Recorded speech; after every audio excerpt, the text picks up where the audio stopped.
What is up, everybody, and welcome to a brand new video. Now, a lot of you guys have been asking me, Ivan, what the heck is going on in Russia?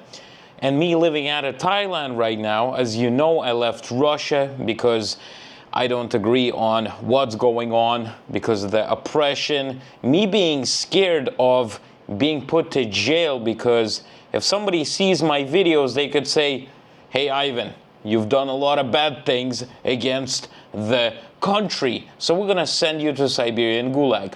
So let's talk about this. Let's talk about what's going on in Russia, my honest opinions, and I think it is very interesting to keep you guys informed at what the heck is currently going on.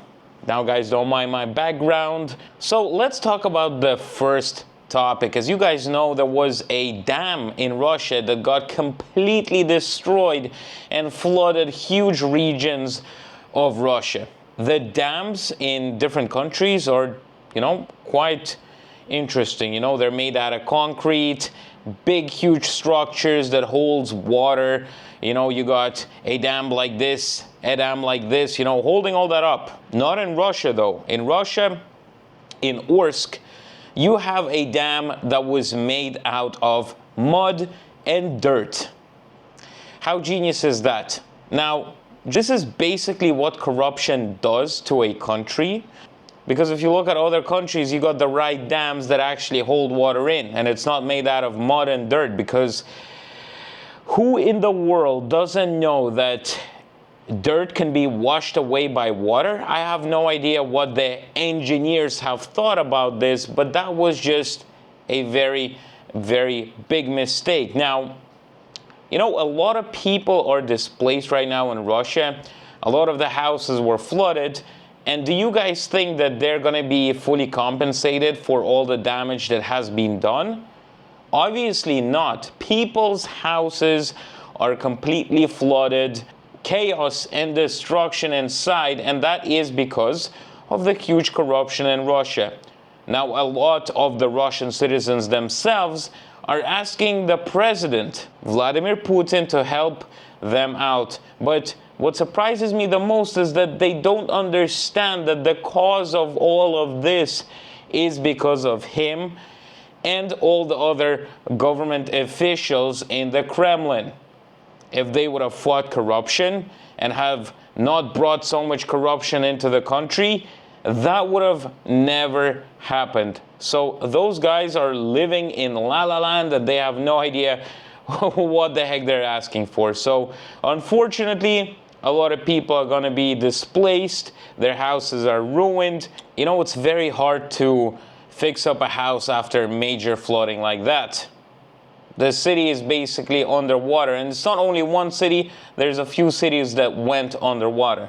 This video that I'm making right now is actually about a few different topics because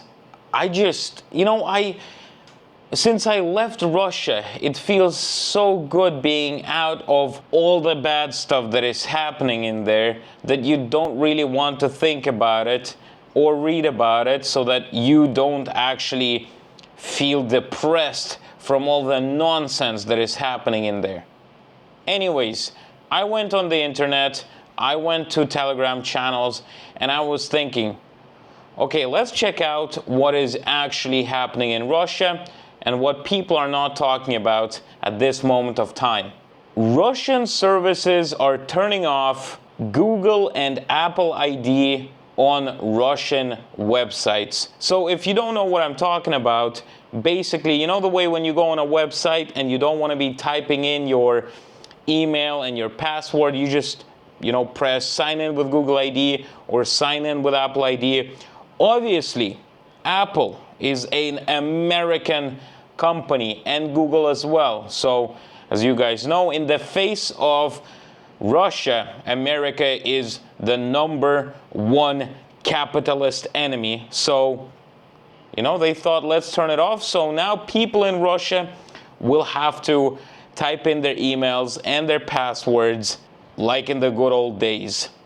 Wow, very progressive. Instead of going forward, you're even taking a step back on internet.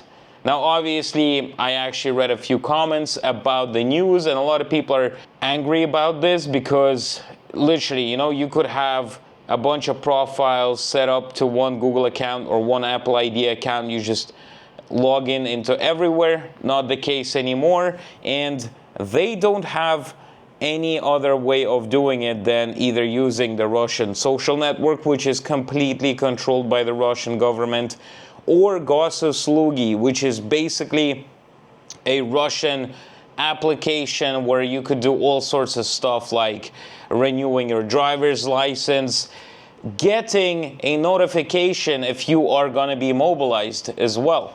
Yes, that is exactly what I'm talking about. Surprisingly enough, quite a few people are actually getting notifications on their phones that they are being called up to the army office to do some checkups. Now, obviously, if I was in their shoes, I would never go for a checkup in a Russian enlistment office.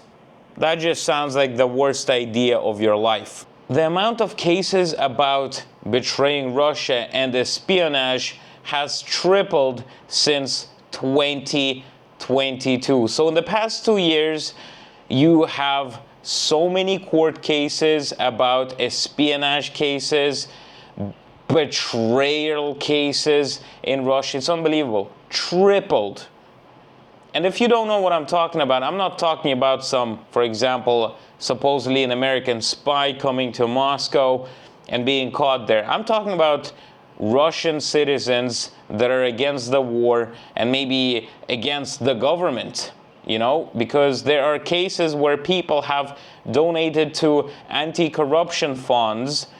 For example, $150, like the guy who came back to Russia a few weeks back, he donated $150 over to the Navalny's group where they fought against corruption and, showed the Russian citizens about the corruption that the current government is doing. And he came back to Russia. He thought, well, you know what? I haven't done anything bad. I think I'll be fine. So he returned back and he got arrested in the airport straight away. And I think he got a jail sentence for around, I'm not sure, not gonna lie here, but somewhere around like 4 years for $150, or maybe 6 years. But it's for donating to a fund that is fighting against corruption. Very interesting, right? But that fund became a extremist group in Russia, just like LGBTQ community is also extremist in Russia. And if you're against Russia, you're an extremist. If you don't agree what the government is saying, you're an extremist. So on, so on. Let's get to the next little topic that I got for you. I'm actually going to read this one out. In Dagestan, a high-ranking official from Chechnya was detained at a checkpoint because he refused to stop in his GMC at the request of a policeman and then turned around and tried to run over police officers. Wow, very nice. High-ranking official from Chechnya tried to run over police officers. Sounds like the right thing to do. A hedgehog spikes was released and the car was stopped. The driver with signs of severe alcohol intoxication was detained after the Akhmat Spetsnaz came over and the police released him. So basically, Chechen Spetsnaz came over to that checkpoint where the Dagestan police stopped him and took him back into their custody and released him free. Now, what's interesting enough is that Interpol, Canadian Interpol, is looking for that exact car. So it looks like that car was probably jacked up in Canada and brought over to Russia for sale.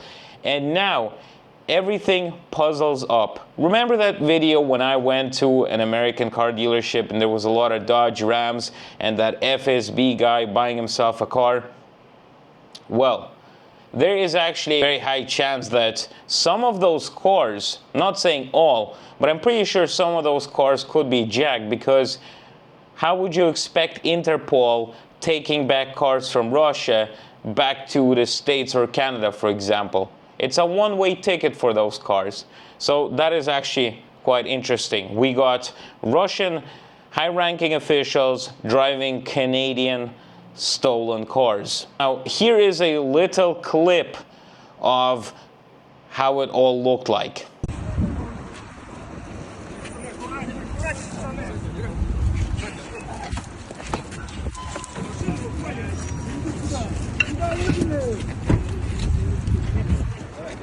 Поднос, тяни его, поднос, тяни.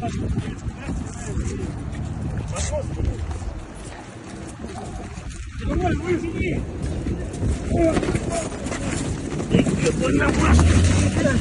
Guys, thank you very much for watching this video. I hope that this has brought you some interesting views and ideas and news from Russia.